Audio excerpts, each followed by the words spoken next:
Shalom, shalom, peace and blessings. Now let's get straight into it. You know what I find interesting? When you hear the term, it's all mental or it's all about your mindset. What they used to say in school, they used to say your attitude determines your altitude. Those sayings sound cliche. Really, at this point, they sound untrue. But a lot of times, some of the most common sayings really hold the most weight and are the most true. Like in the case of the your attitude determines your altitude and your mindset is this or that. It's absolutely true. Everything that you do in life, it all starts now on a carnal level, that is on the surface level. It all starts with your mindset. And it may sound corny, it may sound cliche, but it is entirely true. Think about it like this. You can tell yourself that you're tired and you cannot perform a task because you're tired. Your mind is saying that. Man, I'm tired. I don't feel like doing this. Or maybe you're not using the word tired, or you may just say, I don't feel like doing something. Do you know that that's not true? 9.9 times out of 10, if the house or whatever you're in, if the building that you're currently in right now was burning down and you had to escape out of it, if you can get up and escape out of it, you have the energy to do whatever it is that you want to do. So when you say you don't feel like doing something, or you don't have the energy, or you don't this or that, that's not particularly true. I remember there was someone in the Marines or something. I normally say I'll put this on the screen. I'm not sure if I'm going to be able to find this, but if I do, I'll put it on the screen. If not, I either got tired of looking for it or just couldn't find it. But I know that there was a Marine that said something similar where through testing, I believe it was maybe not the Navy SEALs, but maybe it was just the Marines, but just through testing, they found that most people had way more left in the tank than what they ever believed. And it's because it all starts with your mindset. That's how you get the energy to do things. That's how you get the courage, and you get the energy that you need in order to accomplish your goals, in order to just do the things that you need to do, to get up to go to work. Or if you aspire for things that are greater, that's where it all starts at. It all starts with your mind. It all starts with your mindset. And if you're going to be defeated, if you're going to take accountability in the way that you perceive life, see me, any and everything that happens to me, I determine it to be my fault, and I'm 100% responsible for everything. Even if I'm driving and somebody hits me, I'm going to think, okay, what could I have done differently to watch out for this other driver? What could I have done differently? Was I speeding? Was I not paying attention? How did I not notice this person before? And I'm in that constant state, even when other people would say, okay, this was this person's fault, you're at fault, I'm always thinking in my mind, it's your fault. Take responsibility. And when you have that outlook on life, it changes everything. It changes you from that victim mindset. It changes you from being a victim and thinking that you are at odds and you're not in control when you really are. It's a powerful thing. And I know that most people just won't do it. And the more that you put responsibility and culpability on other people, the less that you're going to get done, unless you're going to be motivated to do things, because you're going to feel like you are just at odds. You are under control versus being in control. And that leads us to this person here, Victor Wembanyama, which is the up and coming superstar, but right now I would just say star level center for the San Antonio Spurs, of course, of the NBA. Currently, right now, he is facing the Oklahoma City Thunder in the 2026 Western Conference Finals. And he's being applauded a lot for his mindset. And I find it so interesting that just from things that he's saying, like we're about to investigate here, just from some of the things that he's saying, he's being applauded for having this, quote unquote, Mamba mentality mindset. And I just find that so interesting because it's not that he's saying anything too crazy, which he deserves credit for, having a do or die type of mindset when it comes to his craft, which is specifically as an NBA player. And I'm not saying that, I'm not trying to take from it. All I'm saying is that this should be more common to where he doesn't stand out like a sore thumb to me. I think more people should be like this in the NBA. But I'm afraid that the energy, the vibes around the NBA for most NBA players is that they're there to hoop, get paid, and then go do whatever only Lord knows what, on their free time. And that's pretty much it. A lot of people don't want to win. That's how I feel about one LeBron James. I feel that he doesn't have just this mindset, and that's why most people don't associate LeBron James with a killer mindset. Last time I talked about LeBron James, I brought up some of the times that I saw him have a killer mindset. I can even bring up, was that first? What did they play? No, it was the first round of the 2023. I want to say it was a 2023 NBA playoffs first round against the Memphis Grizzlies. Or was it 2024? I should put that on the screen. I saw a lot out of LeBron that series. I think that was the same series they beat the Warriors in the second round, and then I think that's when they met the Nuggets and got swept. I think it was that year. But, I've seen some things out of LeBron, but again, it's not just me. I'm not just quote unquote hating. When has he ever been associated with having a killer mentality or the quote unquote Mamba mentality? Again, Victor WEMBANYAMA here.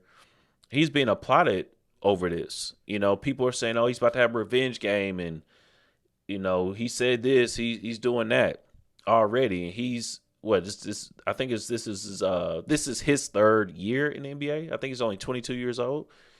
Third or fourth year. I think just third. So either way, my point is that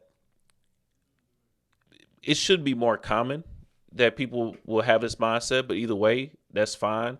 He should be applauded for this. But what I want to take from this is that we all should have this mindset with whatever we do. Like I said before, whatever it is that you do, if you're a carpenter, if you a painter, if you do trash, you the guy that fill the water, the water jugs.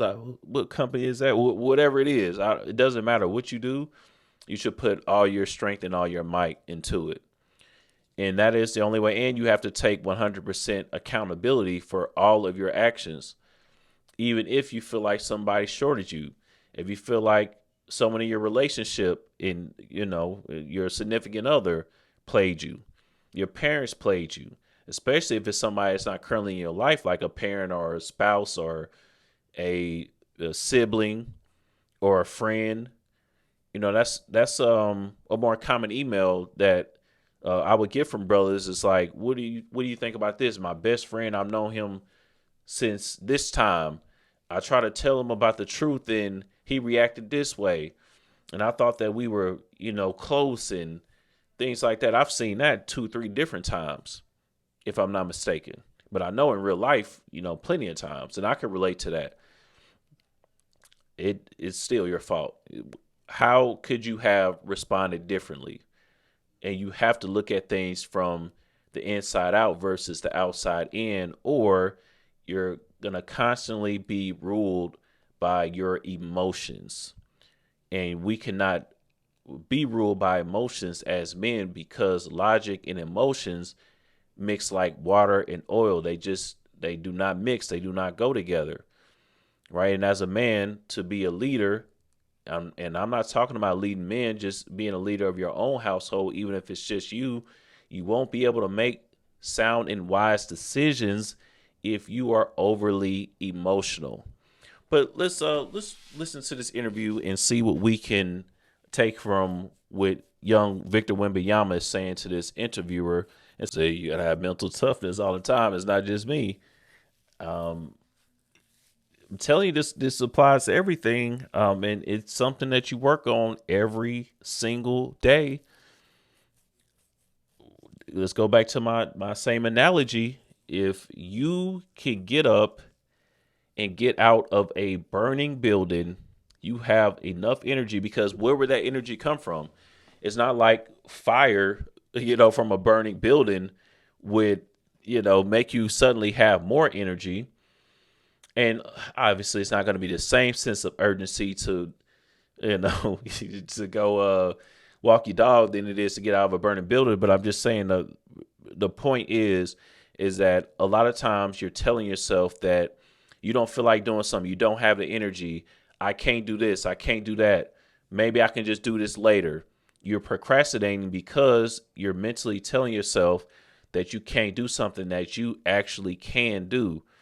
So mental toughness is important. And this is part of the things that we have to discuss when we're talking about keeping the commandments, when we're talking about giving our lives to the Most High and keeping the Most High first. We have to discuss every angle of it, because there is a mental side of keeping the commandments. And I'm not even referring to just spiritual. I mean, the thoughts that you tell yourself every single day. That's something that is going to slowly leak into how you look at things on the spiritual side too as well. But it's a constant battle, because we are here in the flesh. Okay, the flesh are at odds with the spirit. So I'm not saying that this is something that's going to be perfect, and I'm not saying I'm perfect. Lord knows I'm not, nowhere near it. It's something I'm constantly working on. But I want to make brothers aware of it, because a lot of times all I hear is keep the commandments, keep the commandments. I need to read more. I need to study more. Okay, but how do you do it? It's like telling someone to go to school and get good grades. That sounds good. Maybe you were like that. Did someone tell you to, your parents or whoever raised you, grandma or something, go to school and get good grades? But if they didn't break down, okay, when you're at school, you should do this. You should look at it like this. And when you come home, study first before you go out and play, so you can get it out the way. And if you have any questions on anything, bring it to me, so that way we can go over it and you'll have everything ready. And this is why you're doing it, because when you get out of high school, you're going to want to go to a college, and you don't want to be behind in student loans. So if you don't want to take out student loans and be $140,000 in debt by the time that you graduate, you want to get a full ride. If you want to get a full ride, you got to have good grades. But this is how you get good grades, and this is why you're doing it. How many of your parents broke it down to you like that? And again, look, I'm not knocking, because my parents didn't break it down to me like that, but they also didn't know themselves. So I don't blame them for that.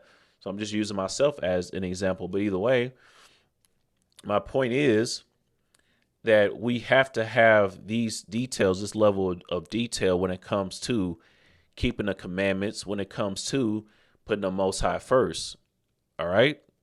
So that's why I'm going over this. But Victor said you have to constantly, you have to always work on your mental toughness. All right.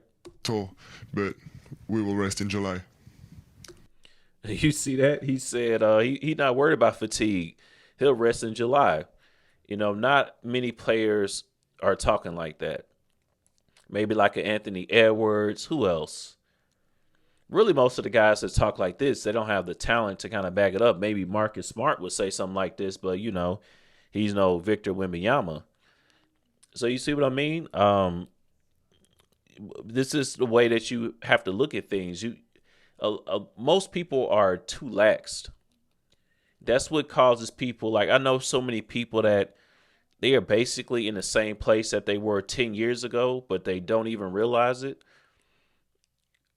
And they don't have any tangible achievements in the last 10 years. That's the way I look at it too. You want to, like, 10 years go by, you want to be able to tangibly say something changed, something more tangible. Intangibles, working on all the time. Got it. I love it. And I'm not saying just material items, but something like 10 years, something should have, been shaken by now. At least you working towards it or some. You know what I mean? Like, at least that's the way that I look at it. And 10 years is just an arbitrary number, so I'm not saying that's gospel or nothing, but just throwing that out there. That he's being applauded for is playing defense, which is, a lost art in today's NBA too as well. Which defense is mostly just effort. For the most part, it's effort. Anybody that's ever played basketball knows, like, a lot of it is effort. Just trying to stick with somebody and paying them some attention and not, just lagging off and let somebody blow past you. Just caring is like half a defense, right? It's nowhere near as nuanced as the offensive side is, in my perspective. All right, but that's another thing that he's being applauded for. So he just comes off like he actually cares about the results of the game, and that's amazing to see because, again, most NBA players, to me, they don't. Like, to me, I watched the series with at least a lot of the games that were played between the LA Lakers and the Oklahoma City Thunder in this same playoffs in the second round when the Lakers got swept. And I saw a team that was just completely, led by LeBron James for the most part, even though Austin Reeves came back. I saw a team that just did not win. Did not win. Did not care if they won or not. And, at this point, you probably know this already too as well. This kind of goes with this same lesson. LeBron James said that they got out-talented, meaning the Lakers got out-talented by the Oklahoma City Thunder. This is part of what I was saying at the beginning. If you say we got out-talented, you are now absolving yourself from any responsibility. You couldn't win. You didn't have the opportunity to win. And that's why LeBron James oftentimes when he loses pretty badly. Like, that's why he gets swept or he loses 4-1 so often. It's because if he gets the vibe that he's not going to win, he just pretty much gives up. To me, he's a front runner. And we cannot be like that. We have to view our lives, especially being men that, that are trying to be men of the Lord, okay? We have to view every single day as a battle to be better, as a battle to get closer to the Most High, praying for knowledge, wisdom, and discernment. And we cannot look at, life in any facet as, oh, I was out-talented. I didn't have the opportunity to do something because I came from this neighborhood. I didn't have the opportunity to do anything because of this or that. So that's why I like, at least one of the reasons I like watching the NBA outside of me liking basketball, because I used to play it way, way back in the day. But it's because I like looking at things and seeing what I can take from it. And these are the thoughts that I have as I'm watching these, watching these players and the different things that they're saying. Another thing about LeBron, remember he said it's at the end of the day, it's just basketball. And it is, but when you say that, again, you're absolving yourself from any responsibility. Because when he wins championships, watch that post-game interview of the 2016 championship. When I say post-game, meaning right at the end of the game, he said, I did it, I did this for Cleveland, and I did this. He kept using the word I, saying he did this and that. But when he's losing, oh, it's just basketball. We got out-talented. We didn't have the squad. He was talking about Miami, like in 2011. They didn't have the talent needed then. He always doesn't have enough help. But you don't see this young man saying this. This is another lesson I want to go over, starting from the bottom, and how too many people are scared to start from the bottom, and that's why they don't get started on anything, because they're too scared to look like a novice out of pride. The San Antonio Spurs, they sucked for what, like 3-4 years in a row, maybe longer, but they haven't been relevant for a while until the NBA rigged this person here, Victor Wembanyama, to go to the Spurs. You can tell it was all a part of the script, but either way, let's just stick to the surface level. Either way, they were irrelevant for a while, right? But they took their time, built up their team, and even with Victor on there the last 2 years, they haven't been good. Now they built up their team through the draft, stayed together, built some camaraderie, and got their stuff together. Now they're in the Western Conference Finals, just like that, all in 1 year. And I believe they won 60 games, right? At least 62 games, something like that.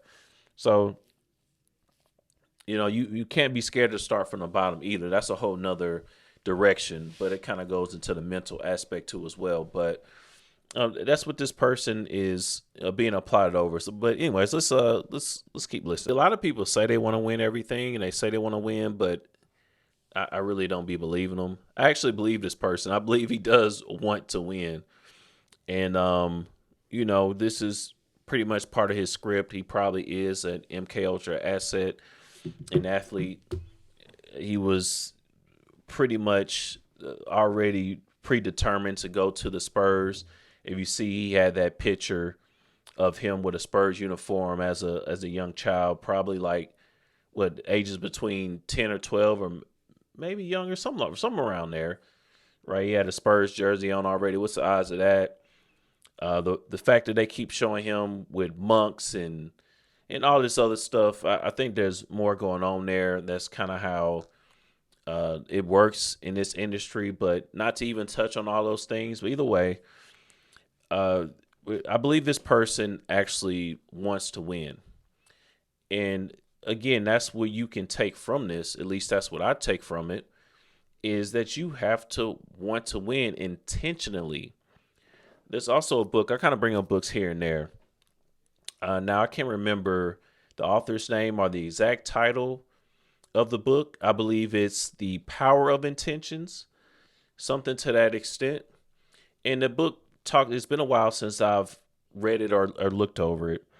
But basically the book talks about how you have to be intentional with your goals. And again, like the example where I broke down, anybody can say have good grades, but who can actually break it all the way down to the action steps that you need to take in order to get good grades and explain why you need to have good grades in school anyways. And it talks about how intentional you have to be to actually get things done. It's not enough to say, I want to win. Are you putting yourself in position to win? I need to lose weight. Okay. Are you changing your diet? Have you looked up different things that you can add to your diet? Have you went and purchased these items? If you don't know how to cook, have you learned how to cook? Do you need to start cooking your own food? How can you swap out the choices that you make daily or habitually to healthier choices? I don't even like using the word healthy. Lower calorie, whatever it is, though. Okay? Are you actually taking the steps? Or are you just talking? Because most people just talk. Being in my position, like being is talking to so many different people, talking to hundreds of people, like on a one-on-one level even. I see like how many people are actually average and what average means. And most people actually don't want to do anything with their lives. They just say that because have you ever heard someone say, I don't want to do anything with my life? Like legitimately say, I want to be a bum. I want to be a loser. people don't verbally say that, and it'll be so embarrassing to state that, right? But most people really are like that. They don't want to do much at all. They just kind of want to scrape by. And that's, you know, if that's what you want to be, okay, whatever. But, you know, uh, I would highly recommend against that because it's going to carry on to other levels of life.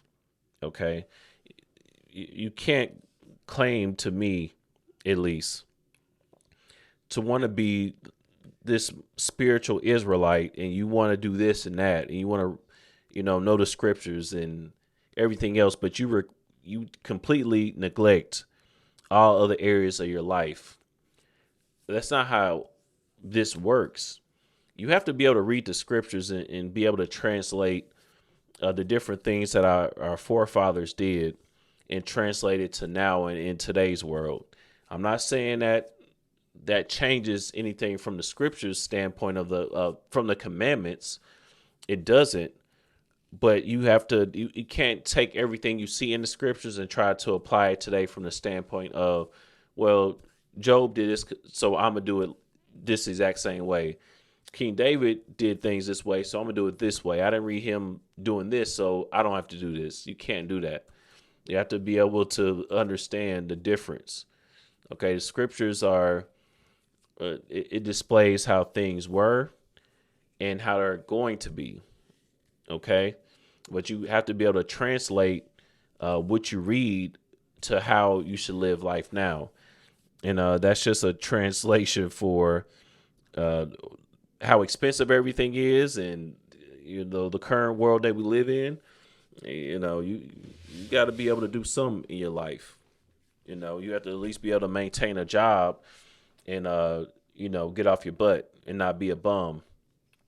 If you want to populate the world and get a woman that's actually about something and, you want to be a contributing member of this society, you can't just sit around and just say, I'm just going to read. Or even worse, if you happen to be watching this and you don't even know you're an Israelite and you're supposed to keep the commandments, that's even worse. Don't be like Brother Job. Yeah, Brother Job, I had some updates on that brother, man, but I'm gonna leave it alone. Yeah, he need this lesson if he watching it. Boy, that brother's something else. But anyways, man, that's pretty much it. Also, I think on this interview, he was also stating how he took things personal. Let me see. Let me go back to that. For sure. Everything you just said. 1 points, 14 of 25 shooting, 24 rebounds in 49 minutes. That's a nice stat line, man. With 30 He seconds. took anything personal. So that's what a lot of people are they're admiring about Victor Wembanyama. But life is a competition. Not only is it mental, life is a competition. Don't ever get in a false sense of security and think that you are not in competition, because bare minimum, you're in competition with yourself at all times. Like I said, life is a constant battle of progression and improvement. And if you do not see it like that, you're going to be left behind. You're going to look up and you are going to not have accomplished anything. And that leads to jealousy, envy, and hate, and other negative and wicked spirits that will jump on you when you have that type of mindset. So again, it's a lot deeper. When we talk about keeping the commandments, how do you ward off evil spirits? This is one of the ways how. When your mind is occupied with, progression, and it's not the woman, or your mind is not occupied on why the next man got something and you don't. All right. Those type of thoughts only happen when you're not pursuing your own goals.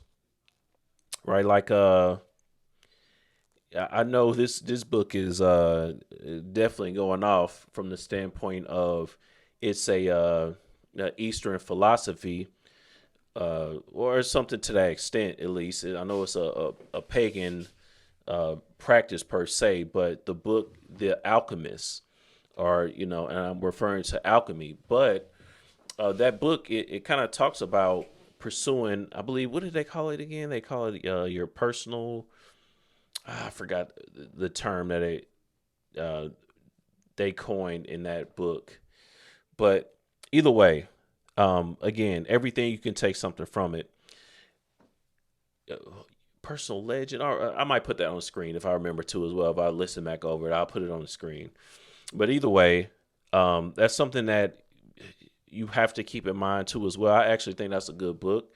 But anyways, that's something you have to keep in mind is you're doing it when you're accomplishing goals. Are you setting goals to accomplish them?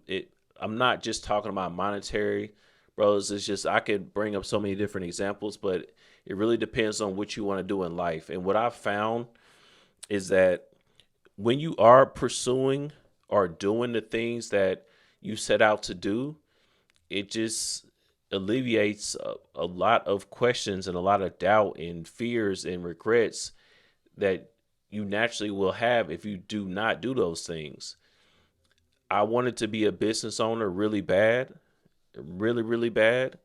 That's something I used to think about all the time. And the fact that I was able to accomplish that goal, now I don't have to think and wonder what would have happened if I didn't do it. If I was still working my job, I would have those thoughts, if not every single day, frequently. I would think about it all the time.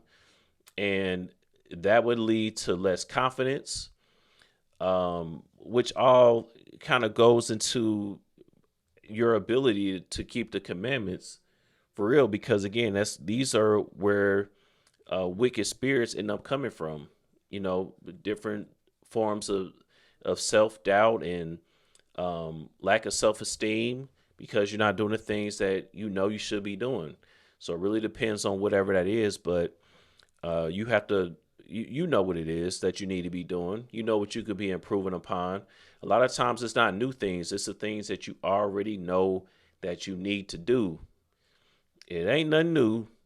Sometimes you just got to get better at doing the things that you already said you were going to do. Man, I said I was going to call this guy to see what he knew about this job. I said I was going to start my apprenticeship, you know, for this. I said I was going to get back in school. I said I was going to, you know, say hi to this woman. I said I was going to do this. Sometimes you just got to do the stuff that you said that you're going to do, and you're going to be on 10 levels above everybody else mentally just by doing that. Okay, but um, that's pretty much it for this lesson. And we'll have other installments of it, but the game is all mental. It all starts there. All right, just on the surface level. Obviously, everything really is all spiritual, but that's how you strengthen your spirit, right? Is by you strengthen the spirit first, and that is what strengthens your flesh. That's the order of how that works.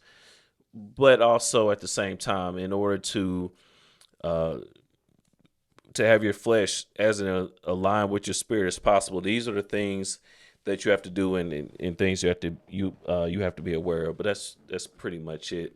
Lord willing, this was edifying. Until next time, I bid everyone a mighty shalom.